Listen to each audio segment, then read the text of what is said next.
آج کل جو لوگ قرآن مجید پڑھنے والے بچوں یا نوجوانوں کو تانا دیتے ہیں کہ تم 21ویں صدی میں 7ویں صدی کی ایک پرانی کتاب رٹ رہے ہو، وہ دراصل قرآن مجید کی اصل حقیقت، اسلامی تاریخ علم اور انسانی فکری ارتقاء سے مکمل طور پر ناواقف لوگ ہیں۔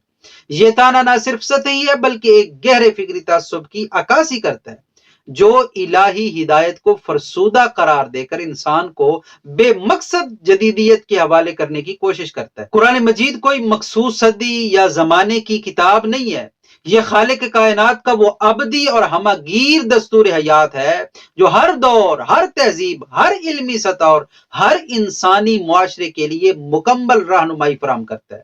قرآن مجید زمان و مکان کی حدود سے ماورا ہے، یہ نہ تو ماضی کی کوئی یادگار ہے اور نہ ہی صرف ایک تاریخی دستاویز ہے، یہ مستقبل کی ضمانت ہے، یہ ایک ایسی روشنی ہے جو ہر نئی دریافت کے ساتھ مزید چمک جاتی ہے۔ قرآن مجید انسان کو اندھی تقلید، رسومات کی پیروی یا بغیر سوچے سمجھے عمل کی دعوت ہرگز نہیں دیتا، بلکہ یہ بار بار عقل، غور و فکر، تحقیق، مشاہدہ اور تدبر کی طرف بلاتا ہے۔ قرآن مجید میں متعدد مقامات پر اللہ تعالیٰ فرماتا ہے افلا یتدبرون، کیا وہ قرآن پر غور و فکر نہیں کرتے؟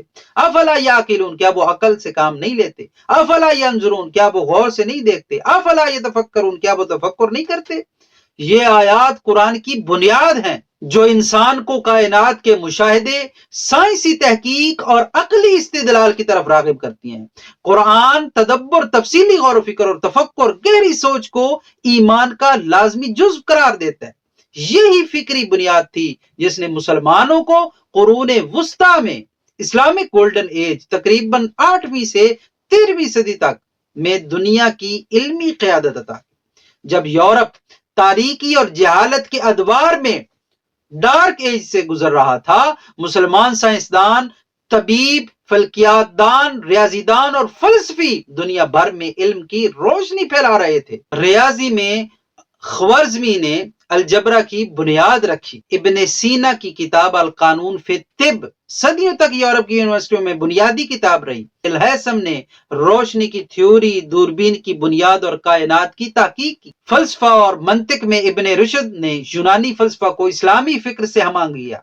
یہ سب کچھ قرآن کی اسی دعوت تفکر کا، تحقیق کا نتیجہ تھا۔ مسلمان سائنسدانوں نے یونانی، ہندی اور فارسی علوم کا ترجمہ کیا، انہیں بہتر بنایا اور نئی ایجادات کی۔ یہ دور اسلامی تمدن کا سنہری دور تھا جس نے یورپی نشاط ثانیہ کی بنیاد رکھی۔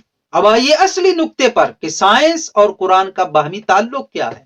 سائنس ہمیں سکھاتی ہے کہ کائنات کیسے کام کرتی ہے، قوانین فطرت، مادہ کی ساخت، توانائی کے اصول، اور قرآن ہمیں سکھاتا ہے کہ انسان کیسے جیے، اخلاق، مقصد حیات، انصاف، رحم، ذمہ داری اور اللہ کی بندگی۔ سائنس طاقت دیتی ہے جسے ایٹمی توانائی کہتے ہیں، قرآن اخلاق دیتا ہے تاکہ وہ طاقت تباہی نہ بن جائے، جیسے ایٹم بم کی تباہی۔ سائنس ترقی دیتی ہے، ٹیکنالوجی، انٹرنیٹ، طب، قرآن مقصد دیتا ہے تاکہ ترقی انسانیت کی بھلائی کے لیے ہو، نہ کہ خود غرضی اور استحصال کے لیے۔ سائنس سہولت دیتی ہے، سفر، مواصلات، اور قرآن سمت دیتا ہے تاکہ یہ سہولتیں انسان کو مشین نہ بنا دیں بلکہ اسے بلند کردار والا انسان بنائیں۔ اگر سائنس کو آج قرآن کی اخلاقی رہنمائی سے الگ کر دیا جائے تو نتیجہ کیا نکلتا ہے؟ ایٹم بم، ماحولیاتی تباہی، خاندانی نظام کی بربادی، اے آئی کی طرف سے انسانی قدر و قیمت کا خاتمہ اور اخلاقی زوال۔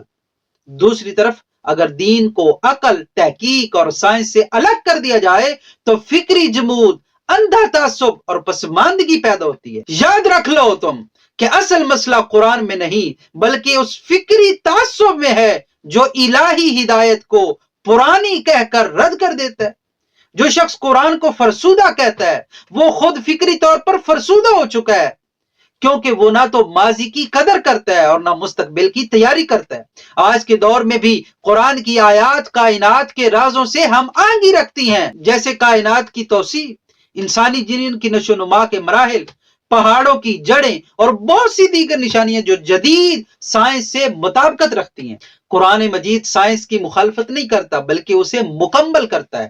لہٰذا آج جو یہ بچہ قرآن مجید پڑھ رہا ہے، جو قرآن مجید سیکھ رہا ہے، وہ کوئی پرانی کتاب نہیں رٹ رہا، وہ ایک ایسی کتاب سے جوڑ رہا ہے جو ہر دور کی سب سے بڑی ضرورت ہے۔ انسان بننے کی تعلیم ہے۔ سائنس ہمیں مشین بنا سکتی ہے، لیکن قرآن ہمیں انسان بناتا ہے، ایک ذمہ دار، اخلاقی مقصد والا انسان۔